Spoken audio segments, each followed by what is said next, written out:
Hello everyone, legal buzz now.com में आपका एक बार फिर से स्वागत है।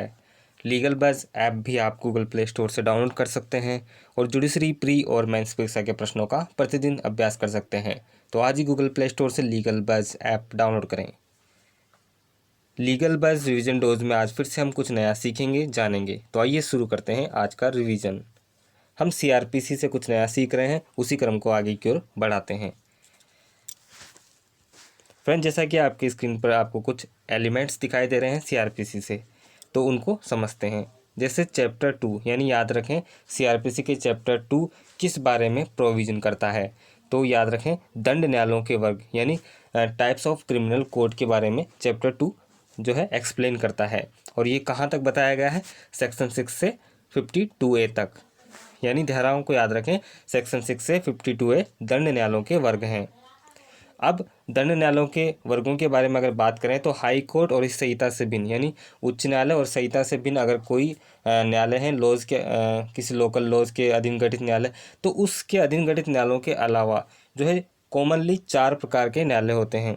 यानी हाई कोर्ट और संहिता से भिन्न गठित न्यायालय के अलावा जो है सेशन कोर्ट होता है, जेम फर्स्ट का न्यायालय होता है, जेम सेकंड का न्यायालय होता है और एग्जीक्यूटिव मजिस्ट्रेट होता है। यानी सेशन जो न्यायालय होगा, प्रथम वर्ग न्यायिक मजिस्ट्रेट का न्यायालय होगा, तीसरा होगा द्वितीय वर्ग न्यायिक मजिस्ट्रेट का न्यायालय होगा और चौथा कार्यपालक मजिस्ट्रेट का न्यायालय होगा। और ये किसके अतिरिक्त है? हाई कोर्ट और संहिता से भिन्न यानी CRPC के अलावा गठित जो न्यायालय होंगे उनके अलावा 4 प्रकार के न्यायालय हैं। और ये सब कहाँ बताया गया है? सेक्शन 6 में आपको ये मिल जाएगा। अब न्यायालयों के ही बात करते हुए हम संविधान द्वारा गठित न्यायालयों की भी बात कर लेते हैं कि संविधान हमारा जो कॉन्स्टिट्यूशन ऑफ इंडिया है उसने किन न्यायालयों को गठित किया है। तो सुप्रीम कोर्ट हो गया और हाई कोर्ट हो गया, यानी सर्वोच्च न्यायालय और उच्च न्यायालय, ये संविधान के द्वारा बनाए गए न्यायालय हैं, गठित न्यायालय हैं। नेक्स्ट, सेशन जज आपको यहाँ पर दिख रहा है। तो यहाँ पर सेशन जज का ट्रांसफ़र के बारे में बताया गया है कि सेशन जज का स्थानांतरण किसके द्वारा किया जाता है। काफ़ी बार पूछ लिया जाता है कि सेशन जज जो होता है सेशन न्यायालय में, उसका ट्रांसफ़र कौन करता है? तो हाई कोर्ट करता है और ये सेक्शन 9 में आपको मिल जाएगा। उसी तरह से नेक्स्ट एलिमेंट है जेम फर्स्ट और जेम सेकंड के न्यायालय के पीठासीन अधिकारी की नियुक्ति। अब यहाँ पूछा गया है कि जो प्रथम वर्ग न्यायिक मजिस्ट्रेट और द्वितीय वर्ग न्यायिक मजिस्ट्रेट जो होते हैं उनकी अपॉइंटमेंट कौन करता है? तो यह भी हाई कोर्ट करता है और ये आपको मिलेगा सेक्शन 11 के सबसेक्शन 2 में। तो हमने दोनों चीज़ें रिवाइज किया कि सेशन जज का स्थानांतरण जो है ट्रांसफ़र हाई कोर्ट के द्वारा किया जाता है। उसी तरह से जेम फर्स्ट जेम सेकंड की जो अपॉइंटमेंट है वो भी हाई कोर्ट के द्वारा किया जाता है। तो ये 2 क्वेश्चन हमारे क्लियर हो गए। नेक्स्ट इंपॉर्टेंट टर्म आ रहा है जहाँ से भी क्वेश्चन पूछा गया है, तिहाड़ जेल में सत्र न्यायालय की बैठक करना अवैधानिक नहीं है। यानी ये जो पंक्ति लिखी हुई है ये किस केस में डिसाइड किया गया था कि तिहाड़ जेल में सत्र न्यायालय की जो बैठक की गई थी वह अवैधानिक नहीं है, संवैधानिक है। तो इस केस लो का नाम याद रखना है आपको, काफ़ी एग्जाम में पूछा गया है। केहर सिंह वर्सेस राज्य 1989 में ये डिसाइड किया गया था कि तिहाड़ जेल में जो सत्र न्यायालय की बैठक की गई थी वह अवैधानिक नहीं है।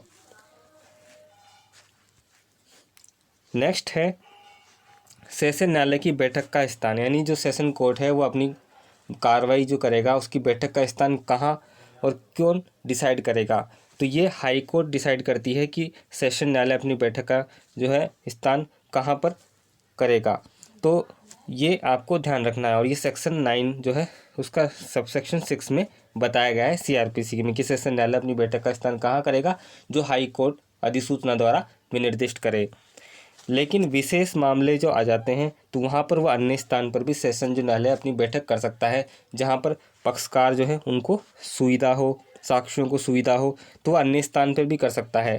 तो ये आपको याद रखना है कि सेशन न्यायालय जनरली तो जहाँ पर अपनी बैठक करेगा, जहाँ हाईकोर्ट अधिसूचना जरा विनिर्दिष्ट करे, या फिर विशेष मामले आ जाते हैं तो वहाँ पर पक्षकारों की सुविधा और साक्षियों की सुविधा और सुरक्षा के अनुसार वो बैठक कर सकता है। तो ये आपको याद रखना है और ये सेक्शन 9 का सबसेक्शन 6 आपको क्लियरफाई कर देता है। नेक्स्ट एलिमेंट है हमारा अधीनस्थ न्यायिक मजिस्ट्रेट। जो अधीनस्थ न्यायिक मजिस्ट्रेट होते हैं मान लीजिए सेशन से नीचे वाले जेएम फर्स्ट जेएम सेकंड यानी प्रथम वर्ग न्यायिक मजिस्ट्रेट, द्वितीय वर्ग न्यायिक मजिस्ट्रेट, तो इनके कार्यों का जो वितरण है यानी इन जो भी कार्य करेंगे तो इनका वितरण संबंधी नियम और आदेश जो है कौन बनाता है, कौन पारित करता है, तो ये करता है सीजेएम यानी सेक्शन 15 का सबसेक्शन 2 जो है ये एक्सप्लेन करता है। यानी मुख्य न्यायिक मजिस्ट्रेट जो होता है वह जेएम फर्स्ट यानी प्रथम वर्ग न्यायिक मजिस्ट्रेट और द्वितीय वर्ग न्यायिक मजिस्ट्रेट के कार्यों के वितरण के बारे में जो है नियम और आदेश जारी करता है। तो ये हमारा क्लियर हुआ। अब हम आ जाते हैं नेक्स्ट एलिमेंट पे, लोक अभियोजक। काफ़ी बार पूछा जाता है कि लोक अभियोजक के बारे में प्रोविजन कहाँ है, तो सेक्शन 24 में यानी धारा 24 में पीपी यानी पब्लिक प्रोसिक्यूटर के बारे में बताया गया है। अब लोक अभियोजक जो है हाई कोर्ट में भी नियुक्त होता है और जिले के जो न्यायालय हैं उनमें भी नियुक्त होता है। तो हाई कोर्ट में तो केंद्र सरकार और राज्य सरकार की ओर से पैरवी करने के लिए यानी अपनी ओर से अभियोजन, अपील या अन्य कार्रवाइयों का संचालन करने के लिए हाई कोर्ट के परामर्श से ही केंद्र और राज्य सरकार द्वारा जो है हाई कोर्ट में यानी उच्च न्यायालयों में जो है राज्य के उच्च न्यायालय हैं उनमें लोक अभियोजक नियुक्त किए जाते हैं। उसी तरह से जिलों में भी जो है राज्य सरकार द्वारा या केंद्र सरकार द्वारा लोक अभियोजक नियुक्त किए जा सकते हैं जो अपनी अपील, कार्रवाई, अभियोजन के लिए संचालन के लिए होते हैं। और केंद्र सरकार, मान लीजिए कि ज़िले में कोई अभियोजन है, मामला है, तो वहाँ केंद्र सरकार तो नहीं आएगी ज़िलों में, तो इसलिए ये लोक अभियोजक अपॉइंट किए जाते हैं कि उनकी ओर से वो अभियोजन, अपील या कार्रवाई का संचालन करें जिले के न्यायालयों में भी आकर। तो ये सभी प्रोविज़न आपको सेक्शन 24 में मिलेंगे जहाँ पर हाईकोर्ट और ज़िले में लोक अभियोजक की नियुक्ति की जाती है।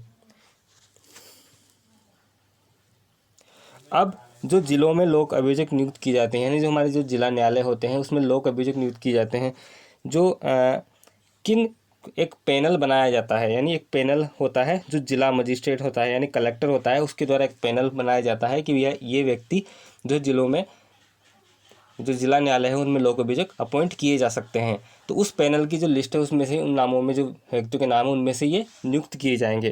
तो ये भी याद रखना है कि पैनल कौन बनाता है, जिला मजिस्ट्रेट द्वारा लोक अभियोजक नियुक्ति के लिए।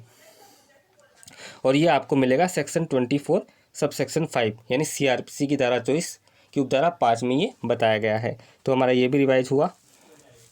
अब हम योग्यता की बात कर लेते हैं कि लोक अभियोजक जो है या अपर लोक अभियोजक है उनकी नियुक्ति के लिए योग्यता यानी उनको क्या अनुभव होना चाहिए। तो विधि व्यवसाय यानी अधिवक्ता के रूप में विधि व्यवसाय किए जाने के लिए उन्हें 7 वर्ष तक जो है अनुभव होना चाहिए, 7 वर्ष तक का उन्हें विधि व्यवसाय किया हो। और धारा 24 की उपधारा 7 एक्सप्लेन कर देती है। तो ये भी याद रखिए योग्यता के बारे में कि 7 वर्ष का जो अनुभव लोक अभियोजक या अपर लोक अभियोजक की नियुक्ति के लिए होना चाहिए। उसी तरह से अगर विशेष मामलों में केंद्र सरकार या राज्य सरकार द्वारा लोक अभियोजक नियुक्त किए जाते हैं तो उस लोक अभियोजक के लिए कितना अनुभव होना चाहिए ये भी ध्यान रखें। तो उसके लिए विशेष लोक जो अभियोजक होते हैं जो विशेष मामलों में गठित किए जाते हैं केंद्र सरकार या राज्य सरकार द्वारा, तो उसमें 10 वर्ष का विधि व्यवसाय का अनुभव होना चाहिए।